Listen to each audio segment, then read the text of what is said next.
The word wait fell like a heavy stone in the middle of the immense, silent glass office. Megan, who had already risen from her chair to leave, thoroughly convinced that the interview had ended in a miserable failure, stood absolutely frozen, with her worn purse clutched tightly against her chest. The man sitting behind the expansive mahogany desk, the owner of this entire towering Chicago skyscraper, had his eyes locked onto the single sheet of her resume, as if he were reading a ghost story. He had spoken her full name aloud, drawing out the syllables very slowly, and something deep within his meticulously composed face had completely unraveled. Megan recognized him in that very same fraction of a second, even though 15 long years had passed since they last saw each other. Even though the scrawny, hopeful teenager from their impoverished South Side neighborhood had somehow transformed into this imposing figure wearing an impeccable, tailor-made suit, it was undeniably Daniel. Daniel Sullivan, the boy of her exact same age, the one she had fallen so deeply in love with at 17. He was the boy who had slipped away one freezing dawn without a single word of goodbye, vanishing the moment life finally opened a miraculous door for him, far away from the crushing misery in which they had both been raised. Her weary heart gave such a violent, unexpected lurch that she momentarily feared her shock would be plainly visible on her face. But Megan had learned, through a relentless series of hard knocks from an unforgiving world, exactly how to bury whatever she was feeling deep inside. She immediately straightened her spine, hardened her gaze into a mask of pure indifference, and decided in a split second that she was absolutely not going to give him the satisfaction of knowing she recognized him. "Excuse me," she said with a perfectly measured, polite coldness, adopting the exact tone one would use when speaking to an ordinary stranger. "Is there something else you require, Mr. Sullivan?" Daniel slowly lifted his gaze from the crumpled paper and looked her straight in the eyes, and for a fleeting moment it seemed as though he was about to say something monumental, something heavy that had been lodged in his throat for 15 years. He searched Megan's eyes with a desperate intensity, looking for any tiny spark of recognition that would confirm it was really her, his Megan, and that destiny had somehow orchestrated this impossible reunion after so much time apart. But Megan held his intense stare without blinking even once, projecting a stone-like serenity, acting as though the name he had just uttered with his very soul meant absolutely nothing to her. "Your name!" he finally whispered, his voice incredibly hoarse and trembling slightly. "Where are you originally from?" Megan kept her chin high. "From many different places," she replied with a sharp, cutting edge. "A person tends to move around quite a bit when they don't have enough money to stay anywhere permanently. I came here solely for the evening cleaning position, Mr. Sullivan. If you no longer need me, I really must be going. I left my young son with a neighbor, and I simply cannot be late getting back to him." The sudden mention of a son struck Daniel like a second, brutal physical blow, causing him to part his lips slightly, though no words managed to escape him. Megan quickly capitalized on his stunned silence to gather her scattered documents from the edge of the desk, praying silently that her hands would not betray her by shaking. She was 32 years old, with a 5-year-old boy waiting for her in a cramped, drafty rented room, and exactly $80 left in her worn leather wallet. She simply could not afford the dangerous luxury of breaking down in front of this man, nor could she afford to drown in the memories of a past that had left her utterly alone. She desperately needed this job, any job at all, and she needed it with a raw urgency that left absolutely no room for her wounded pride. But precisely because she was so incredibly broken and so deeply in need, she refused with every ounce of her remaining strength to let him recognize her.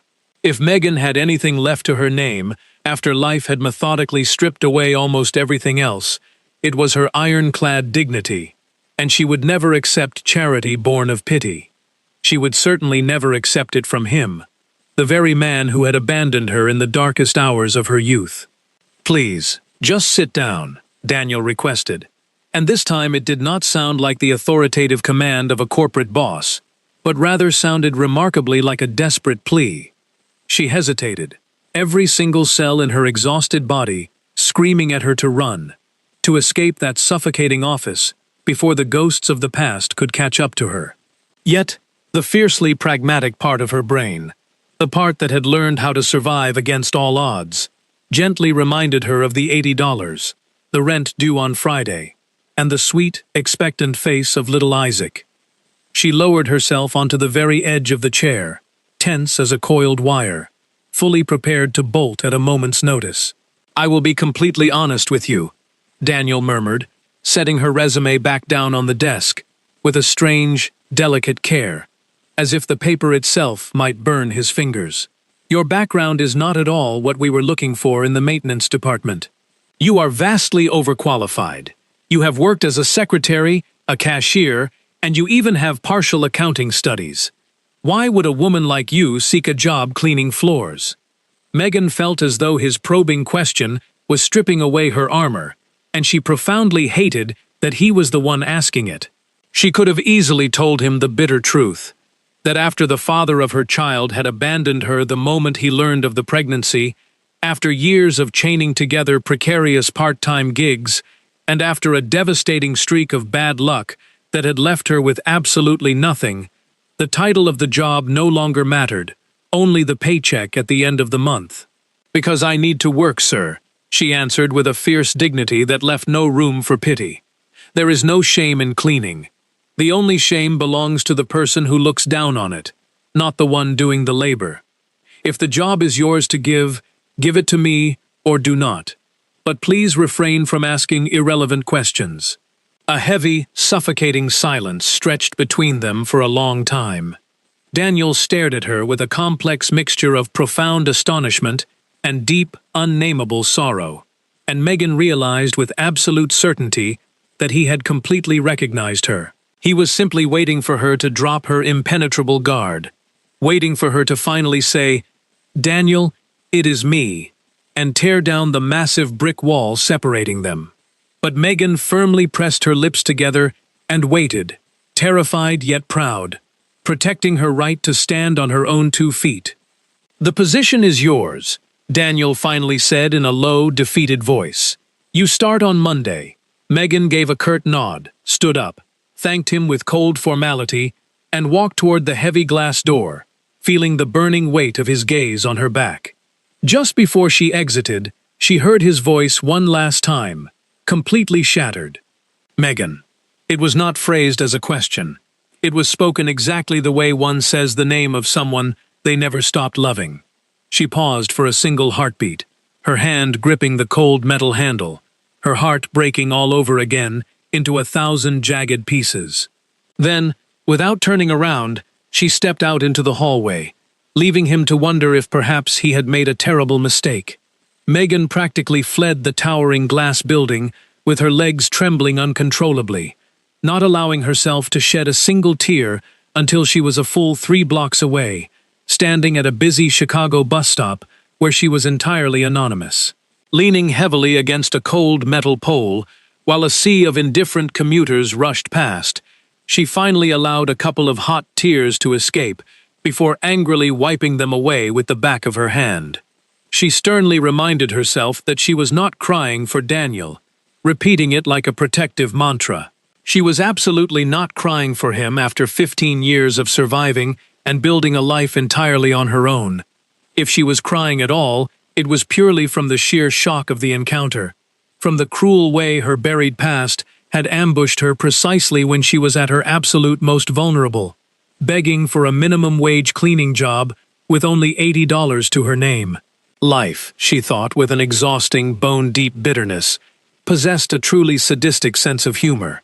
It had deliberately placed her face-to-face with the absolute last man on earth she ever wanted to ask for a favor, and on top of that, it was forcing her to accept his employment just so she could put decent food on the table for her growing boy. She climbed onto the crowded city bus, carefully counting out the coins for her fare, and spent the entire long journey staring blankly out the smudged window, her mind a chaotic whirlwind of suppressed memories. When she finally arrived at the modest, slightly run-down apartment building where she rented a small room, the elderly neighbor who watched Isaac greeted her with the usual comforting news. The boy had behaved perfectly, though he had asked for his mother every half hour. The moment Megan pushed open her creaky wooden door, her son's small face lit up like the morning sun. Little Isaac sprinted across the worn carpet and wrapped his arms around her legs with that desperate, clinging strength, unique to children who silently fear their only parent might one day not return. He was 5 years old, possessing large, incredibly observant eyes, and a natural sweetness that both broke and healed Megan's battered heart every single day. He was, quite literally, the only reason she continued to force herself out of bed each morning. She scooped him up into her tired arms, burying her face in his soft hair, breathing in his comforting scent, and in that warm embrace, all the shattered pieces of her terrifying day briefly clicked back into place. Isaac was her true north, her only priority. Not a ghost from her teenage years, not a humiliating job, but this beautiful child who looked at her as if she were strong enough to hold up the entire sky. "Did you get the job, Mommy?" Isaac asked softly. Even at 5 years old, he had already learned how to read the subtle lines of worry etched into his mother's face. A fact that pained Megan deeply, hating that her little boy carried anxieties far beyond his years. "Yes, my sweet boy," she answered, forcing a genuinely warm smile to her lips. "I start on Monday. We are going to be just fine."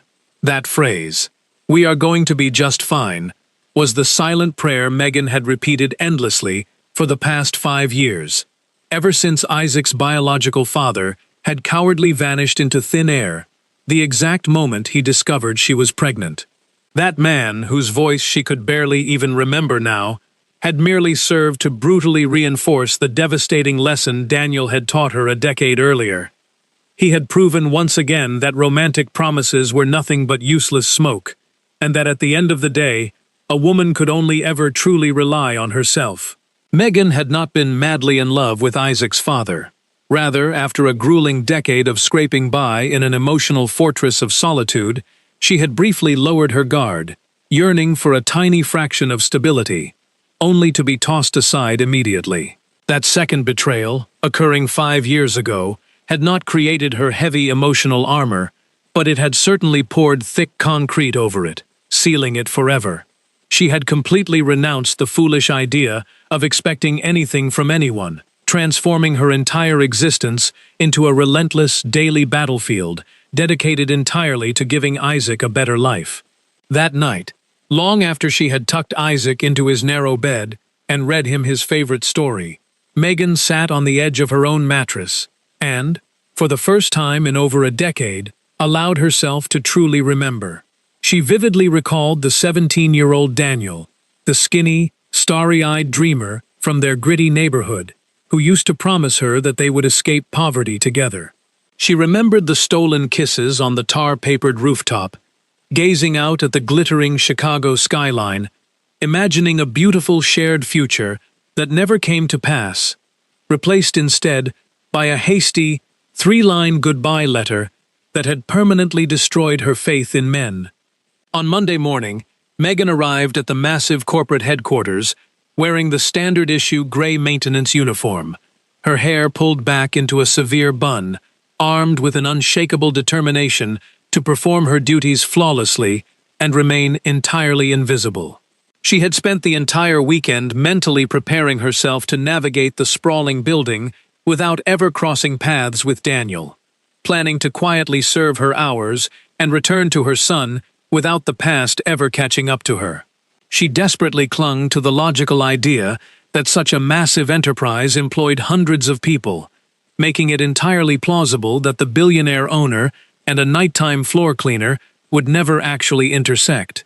However, her fragile plan disintegrated into dust before her shift had barely even begun.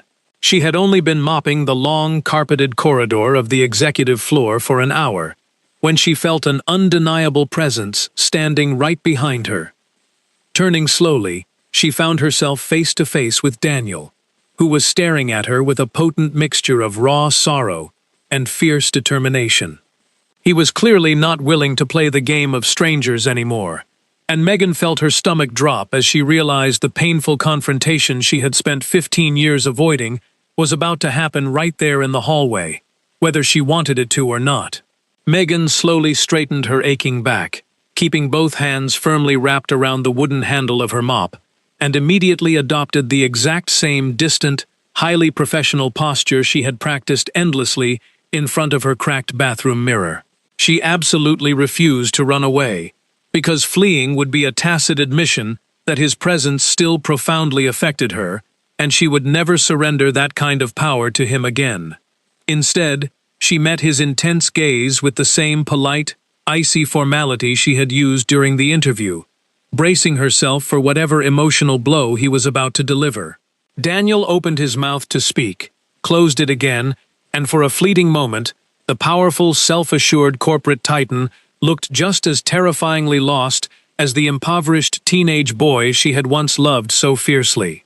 He finally asked her, his voice lowered so that no passing employees could overhear, if she was truly going to continue pretending they didn't know each other. He asked if she really intended to spend her nights scrubbing his floors, as if the deep, profound history they once shared had simply never existed. With a chilling serenity that cost her every last ounce of her willpower, Megan calmly replied that she was nothing more than a new hire who desperately needed a paycheck, that she had no idea what he was implying, and that if he was dissatisfied with her cleaning, it was entirely within his rights as the owner to terminate her employment immediately. She delivered the lines without raising her voice, without a hint of theatrical drama, armed with an ironclad dignity that completely disarmed him. Daniel instantly understood that her steadfast refusal to acknowledge him was her own silent, devastating way of showing him exactly how deeply his abandonment had destroyed her.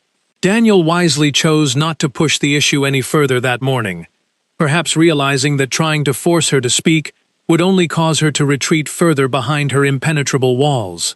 But just before he turned to walk away, he murmured something so quietly that the words embedded themselves deep into Megan's mind for the rest of the day. He told her that he had searched for her for years, that he had never once stopped wondering what had become of her, and that even if she preferred to play the role of a stranger, he knew exactly who she was, and he was absolutely not going to let her slip away again. That night, lying awake in the dark confines of her rented room while listening to the soft rhythm of Isaac's breathing, Megan realized with a rising sense of pure dread that keeping her defensive walls intact was going to be exponentially more difficult than she had anticipated. The man determined to tear them down was not just some random stranger easily brushed aside. He was the very architect of those walls, the original reason she had learned to lock her heart away. The ensuing weeks rapidly devolved into a quiet, intense war of attrition, governed by unspoken rules that only the two of them understood. She would arrive punctually in her gray uniform, execute her cleaning tasks with a meticulous perfection that left absolutely no room for criticism, and move through the shadows of the building like a ghost. Daniel, conversely, managed to invent 100 different excuses to cross her path, showing up in random hallways she was dusting or visiting the lower-level cafeteria precisely when she was wiping down the tables. He never cornered her, never caused a scene, but his constant, gentle presence was slowly driving Megan crazy, because she simply did not know how to defend herself against someone treating her with such quiet, persistent respect. Megan would have known exactly how to handle an arrogant, abusive boss, but Daniel's patient, mournful gaze completely disarmed her at every turn. Every single time he offered her a soft good evening, heavily laden with unspoken history, she would respond with a robotic, "Good evening, sir," building the wall just a little bit higher. Daniel quickly realized that he could not batter down her pride with force, so he subtly shifted his strategy, quietly ensuring her life was made easier without ever asking for credit. He discreetly manipulated the schedule so she received the shifts most convenient for a single mother, and strictly mandated that her wages be paid exactly on time, without any of the shady deductions the cleaning staff sometimes faced. Whenever he happened to catch her struggling with a heavy industrial bucket of water, he would instantly offer his assistance, as if it were the most natural thing in the corporate world. Even though she stubbornly rejected his help every time, with a tight, "I can manage, thank you," Daniel saw past her frosty exterior. He recognized that her refusals were not born of hatred, but of sheer, unadulterated fear. The fear of owing him anything, the fear of letting herself soften. This realization, rather than frustrating him, only strengthened his resolve, confirming that the proud, fiercely independent girl he had loved was still alive inside her. Megan, however, was fighting an agonizing internal battle, because no matter how many times she fiercely reminded herself that Daniel meant nothing to her, she couldn't help but notice the quiet decency with which he operated his empire. She observed that he treated the lowest-ranking janitors with the exact same respect he afforded his top-tier executives, remembering their names and asking after their families. He was absolutely nothing like the arrogant, heartless villain she had spent 15 years imagining in order to fuel her protective hatred. And this gentle reality was slowly cracking the protective shell she had worn for so long. The fragile equilibrium between them finally shattered from a direction Megan had never anticipated: her young son. One stormy afternoon, the elderly neighbor called Megan in a complete panic, explaining a sudden family medical emergency meant she could not watch the boy that evening. Megan, who had barely been at the company for a month and absolutely could not afford to lose a day's pay, was thrust into the terrifying dilemma faced by single mothers everywhere. With her heart lodged firmly in her throat, she smuggled Isaac into the massive skyscraper, settling him in a remote supply closet with a box of crayons, praying he would stay hidden. Isaac, deeply accustomed to the quiet anxieties of poverty and his mother's constant stress, solemnly promised to behave. But little boys are naturally curious, and eventually, while Megan was desperately scrubbing a distant corridor, Isaac pushed open the door and wandered out, his tiny sneakers carrying him straight into the luxurious executive wing where he absolutely did not belong. It was Daniel who discovered him. Stepping out of a late board meeting, he stopped dead in his tracks at the sight of a small child in faded but immaculate clothes, staring in wide-eyed wonder at the glittering Chicago skyline through the floor-to-ceiling windows. Daniel did not need anyone to tell him whose child this was. Something in the boy's delicate features, the cautious yet deeply curious way he observed the world, instantly spoke directly to Daniel's heart. He approached very slowly, crouching down in his expensive suit to meet the boy at eye level, and gently asked his name. Isaac, shy but remarkably brave, looked at the towering CEO and honestly confessed that his name was Isaac, that he was waiting for his mommy who cleaned the floors, and pleaded with the man not to tell on him because his mommy would get in terrible trouble. That innocent, protective instinct in the child completely melted Daniel's heart. He stayed sitting on the carpet, talking with the boy for a long time, listening as Isaac proudly explained how hard his mother worked to buy him food, and how he sometimes heard her crying softly in the dark when she thought he was asleep. Every single word the child spoke was a sweet, devastating dagger to Daniel's conscience, forcing him to truly comprehend the monumental struggle Megan had endured alone while he was busy amassing a fortune. A profound, overwhelming tenderness swelled in his chest for this little boy, who so perfectly mirrored his mother's strength. When Megan finally came sprinting down the hallway, her chest heaving with sheer panic at discovering her son missing, she expected to be fired on the spot. Finding Isaac sitting comfortably on the lush carpet, drawing pictures alongside the billionaire owner of the company, nearly stopped her heart. She immediately launched into a frantic, trembling apology, grabbing Isaac's small hand to pull him away. But Daniel simply stood up and stopped her with a remarkably calm gesture. Looking directly into her terrified eyes with total sincerity, he told her that the boy was no bother at all, and quietly added that she was doing an incredibly beautiful job raising such a wonderful son. Megan was completely at a loss for words, having rigidly braced herself for harsh scolding, humiliation, or degrading pity, but never for such profound respect. She mumbled a stiff thank you, and practically dragged her son away, but a massive, immovable stone inside her chest had finally shifted. Seeing Daniel sitting on the floor, treating her child with a level of gentle patience that Isaac's own biological father had never once demonstrated, struck a deeply buried chord that her pride could no longer protect. Her armor was built to repel a man who wanted to hurt her. It was entirely defenseless against a man who was genuinely kind to her son. That night, as Isaac babbled excitedly about the nice man in the big suit who knew how to draw cool dinosaurs, Megan realized with a terrifying mixture of dread and a long-forgotten warmth that the fortress she had spent years building had a fatal flaw.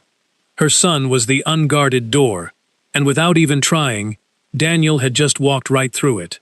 In the days that followed, the frigid atmosphere between them subtly began to thaw. Isaac, who carried none of the heavy baggage of the adults, decided with simple childhood logic that Daniel was his friend, constantly asking his mother when he could see the nice drawing man again. Instead of avoiding the boy to spare Megan's feelings, Daniel found himself naturally drawn to Isaac, discovering that the child served as a perfect bridge across the chasm Megan refused to let him cross directly. Daniel taught the boy how to fold elaborate paper airplanes and patiently answered his endless, curious questions about how the city worked. Megan watched these interactions from a safe distance, torn between fierce maternal alarm and an undeniable, aching tenderness. She stood guard like a protective lioness, yet she could not deny that her fatherless son was visibly thriving under the warm, undivided attention of a good man. What unsettled Megan the most was that Daniel never once used the child as a manipulative pawn to get closer to her. He never sent her hidden messages through Isaac, nor did he leverage his kindness to force her into conversation. He simply cared for the boy unconditionally, which proved far more dangerous to Megan's defenses than any calculated corporate strategy could ever be.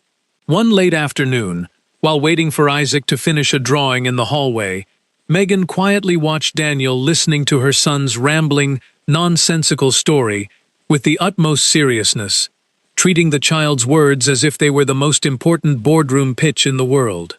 In that unguarded moment, Megan suddenly saw the echo of the 17-year-old boy who used to promise her the stars, and for the very first time in 15 years, the memory was not accompanied by a wave of bitter resentment, but by a profound, agonizing nostalgia for the life they could have shared. She forced herself to look away and rebuild her mental walls, but sleep completely evaded her that night. She finally admitted to herself that the real danger was not Daniel trying to tear down her defenses, but rather the terrifying reality that the long-dead part of her own heart was secretly desperate to let him back in. It was during this fragile period that a nasty incident occurred, threatening to ruin everything. An older, deeply bitter woman on the cleaning staff, named Brenda, began spreading toxic rumors that Megan was sleeping with the wealthy boss to secure favorable treatment and easy shifts. The malicious gossip eventually reached Megan's ears, just as she was finishing a grueling shift scrubbing the executive bathrooms, striking at the absolute core of her deepest insecurities. It was exactly what she had feared most, the world believing she had sacrificed her hard-earned dignity and traded her body to a powerful man just to survive. Refusing to let the cruel woman see her break, Megan marched straight up to Brenda, looked her dead in the eye, and declared with a trembling but fierce pride that she earned every single penny by destroying her hands with bleach and hard labor, not with her body. She told the woman that only someone with a filthy mind could invent such garbage, and walked away with her head held high, even as her spirit shattered into pieces. Daniel caught wind of the toxic rumor later that same afternoon, and his immediate reaction was completely contrary to what Megan had expected. He did not seek her out to offer hollow words of comfort, instinctively knowing that would only deepen her humiliation. Instead, he discreetly summoned the entire maintenance management team and delivered a chillingly firm directive, making it abundantly clear that his company demanded absolute respect for every single employee, and that anyone caught spreading baseless, malicious gossip would face immediate termination. He protected her honor fiercely, without ever once making a public spectacle of her. When Megan learned how he had handled it, she felt a wave of profound gratitude, realizing with a flutter of panic that he truly understood the exact nature of the dignity she fought so hard to protect. The final remnants of the ice between them began to melt during a massive, unexpected storm. A torrential Chicago downpour paralyzed the city, just as Megan's shift ended, trapping her and Isaac under the building's small glass awning, shivering in the damp cold with absolutely no way to reach their distant bus stop without getting soaked to the bone.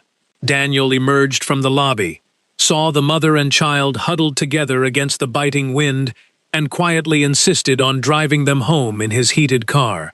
Megan's initial instinct was to refuse out of sheer stubbornness, but a booming crack of thunder terrified Isaac, forcing her to swallow her pride for the sake of her son's health. The ride started in suffocating, tense silence, with Megan staring rigidly out the rain-streaked window, but Isaac's innocent, continuous chatter about the angry sky slowly thawed the oppressive atmosphere. When Daniel pulled up to the curb of their run-down, impoverished apartment block, he didn't cast a single judgmental glance at the decaying brickwork, nor did he offer any look of pity that would have made Megan feel small. He merely waited patiently with the headlights illuminating their path until they were safely inside the front door. That incredibly simple gesture of protective care lodged itself deeply into Megan's chest, refusing to let her sleep. The fictional villain she had spent 15 years hating would never have gone out of his way to drive a lowly janitor home in a storm. And this real, complex man was making it utterly impossible for her to hold on to her comforting resentment. In the days following the storm, the unspoken dynamic between them shifted entirely. Daniel began engaging her in brief, gentle conversations, no longer pushing for answers, but simply asking about Isaac's school projects and her daily life. Megan slowly allowed her defensive guard to drop, finding it increasingly impossible to maintain her icy facade against a man who only ever wanted to listen to her. Eventually, during a quiet moment in a deserted hallway, Daniel finally found the courage to speak the words he had been holding back for weeks. He told her, in a voice heavy with unshed tears, that he knew she had recognized him from the very first second, and that he desperately needed to apologize for the cowardly way he had vanished. Megan felt the ground completely drop out from beneath her feet. She had spent 15 years dreaming of this exact apology, and now that it was finally here, she was terrified. She almost denied it again, almost ran away, but the raw, uncalculated sincerity in his eyes rooted her to the spot. For the very first time, she let her heavy mask fall away completely, her voice shaking with the weight of ancient grief, as she admitted that yes, she knew exactly who he was. She painfully recounted how his sudden abandonment had been the root of all her subsequent suffering, breaking her trust so thoroughly that it had led her to make the foolish mistake with Isaac's father just to feel a fleeting moment of connection. She didn't scream or shout. She spoke with a quiet, shattered serenity that cut Daniel far deeper than any furious screaming ever could, and he absorbed every single word of her pain without offering a single excuse. Then, Daniel quietly offered her his own painful truth. He explained that at 17, he hadn't left because of greed or because he thought he was better than her, but because he was a terrified, dirt-poor kid who firmly believed that if he stayed, he would only drag her down into a lifetime of starvation and misery alongside him. He confessed that he had written and torn up that pathetic 3-line goodbye letter 20 times, crying the entire time, and that there hadn't been a single day in the last 15 years where he hadn't deeply regretted his cowardly failure to handle the greatest love of his life properly. Megan listened with a massive lump in her throat, feeling the comforting narrative of the cruel villain completely shatter into dust. Realizing that he hadn't abandoned her out of a lack of love, but out of a tragic, misguided fear, lifted a crushing weight from her soul that she hadn't even known she was carrying. Tears finally welled up in her eyes, as she told him that while she appreciated the truth, 15 years was a lifetime, she was no longer that naive girl on the rooftop, and she honestly didn't know if her battered heart had any capacity left to trust a man again.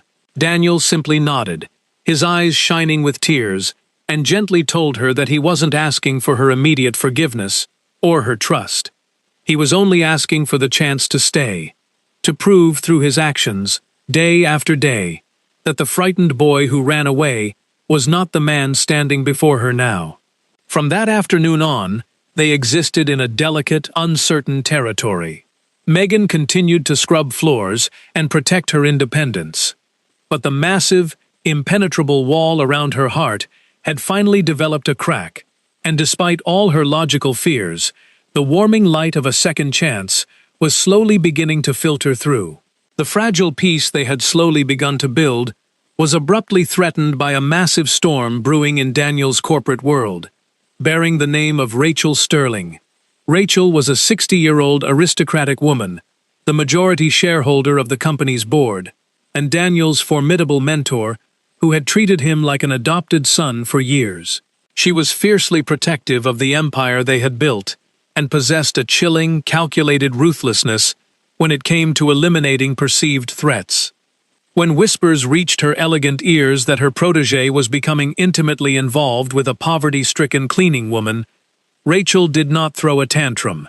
She methodically prepared to cut the ridiculous romance out by the roots. Rachel summoned Megan to a lavish, secluded corner office, under the guise of an administrative review, and the moment the heavy doors clicked shut, the older woman dropped all pretense of corporate politeness. Speaking with a polished, agonizingly condescending cruelty, Rachel informed Megan that she knew exactly what kind of desperate, money-hungry game the single mother was playing. She explained, as if lecturing a slow child, that wealthy, powerful men like Daniel sometimes enjoyed slumming it with tragic figures from their past, but they inevitably grew bored and returned to their high society lives, leaving women like Megan completely devastated.